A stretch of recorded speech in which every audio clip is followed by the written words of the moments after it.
All right, Facebook, we're back. It's Dominic Izzo, and if you're seeing the environment change, and I'm not in a car and I'm not wearing my gear or whatnot, this is my office at my gym, and I wanted to film a Q&A video today. Um, Actually, once a month, or is maybe twice a month, I want to film videos that answer questions you guys have, because the purpose for these videos was to link the connection between the police and what we do and the public to have a better understanding. I think it's imperative for us police to really self-scrutinize more and put more shine the light more on ourselves and be a lot more transparent. And the easiest way is to for you guys to go to cops and create dialogue. And I'm hoping this kind of kicks that off.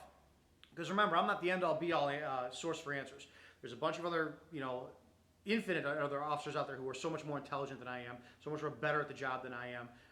And it's really up to you to go out there and kind of bridge the gap between you as a community and the police out there. That said, I really want to talk. I took some questions that I want to answer, and I think I got 4 of them.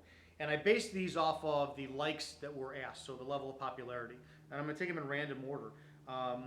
Let's see how this goes. And if you guys like this, I'll continue it, and we'll see what happens. All right. Aurora Rose Decent asks, what can a person do when pulled over to help the police officer know that the said person is not a threat? And what are the indicators that you tell may be a threat? There's no such thing as a routine encounter, a routine traffic stop. We ask people, turn your dome light on if it's nighttime, pull off to the road immediately. I don't really endorse that. If you feel suspect about a cop behind you, you keep going until you get to a more populated area. I don't know how many people are out there with fake red and blue lights. Pull over, put your hands attended to, be polite and courteous. It doesn't matter. It doesn't matter if you are a 90-year-old woman, who looks like a sweet old lady, or if you're a teenager. A threat is a threat. There's no size, no shape, no gender, no color, nothing. Nothing at all. There's nothing that's ever going to, to indicate us that, oh, this is a threat. We have our experience, our spidey sense goes off to a degree, if you will. It's really the officer's perception, and your job is just to be as cordial and compliant as possible, and we'll get you out of there as fast as possible. So I hope that it helps you out on that one. But it's a good question, and people want to know what to do. Just comply. Just very, very comply as much as possible. Clint McFoose asks, what is the feedback receiving from my coworkers from the law enforcement community? Mixed. I get a lot of emails from command staff. I was shocked with lieutenants, deputy chiefs, sergeants, and a lot of the street level guys, which is my level, thanking me. And I also get a lot of hate. I get a lot of guys in my community who are, oh, you don't know what you're talking about, and X, Y, and Z. And to be honest, I don't care. My job is to serve my public, and I feel that this is an outlet where I can serve the public better by addressing issues and common questions that you have in a layman's way. And I'm hoping this does do that for you. Anthony Hinkle says that I'll kind of throw this in there. It's kind of nice. I want to say that you're an absolute inspiration. Thanks so much for what you do. Well, trust me, there's a lot of people out there, yourself included, who inspire me. So it's a two-way street, brother. I want to ask how my discretion was formed. What challenges have I faced in trying to mold my discretion? That's fantastic.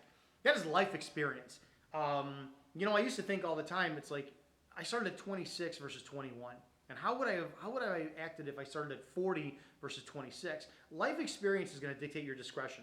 The 19-year-old kid walking down the street at 2 o'clock in the morning who's drunk, who maybe has family problems or personal problems, maybe he doesn't need to be arrested for public intox.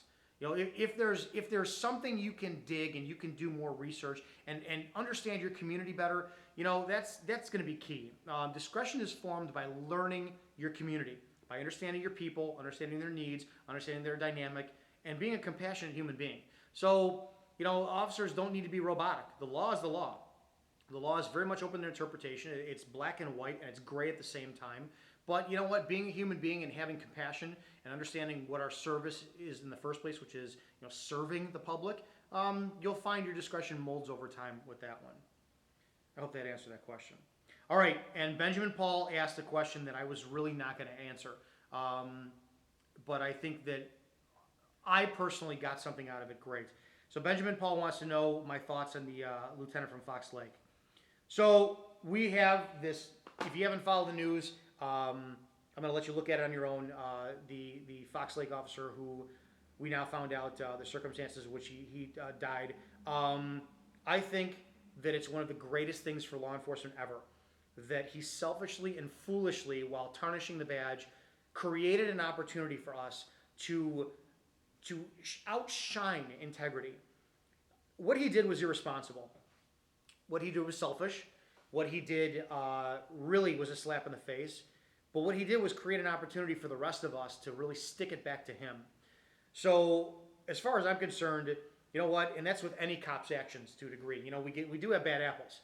We do have lazy cops. We do have unprofessional officers. We do have officers who, you know, they don't bring compassion to the job. And this one, and it hit really close to home for me. Obviously, it's in my state, my area. He created an opportunity for us to earn the attention, the honor at his funeral that he got, the procession, the public outcry who supported us.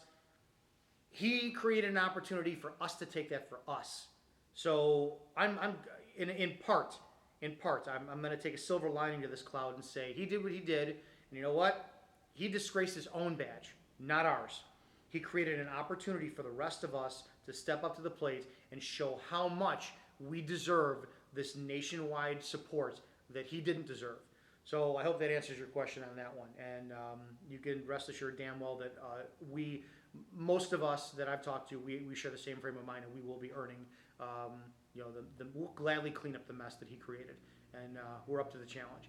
So I hope this, kind of answers some questions for you. I just want to take a couple on that. You guys have been great, asking and answering the questions. And we'll do this as time goes on, see if you guys like it, and we'll go from there. So, I'll post this next week or so. And you guys have a great week, and I'll see you in the next video.